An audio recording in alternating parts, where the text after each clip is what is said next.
బొమ్మలాంటి ఆమె పక్కనుంటే పగలే వెన్నెలనే కురిపిస్తా నీడలాగా నాతో ఏడడుగులు సాగితే ఇలలో స్వర్గం నే సృష్టిస్తా రసరమ్యం ఆ రాగ విలాసం రసరమ్యం ఆ రాగ విలాసం వసివాడదు అది ఆ జన్మాంతం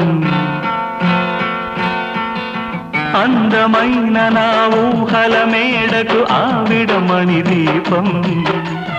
అంది అందని నాశలకు ఆమె ప్రతిరూపం ఆ తలపే నా ధ్యానం ఆ అభినవ దేవత నా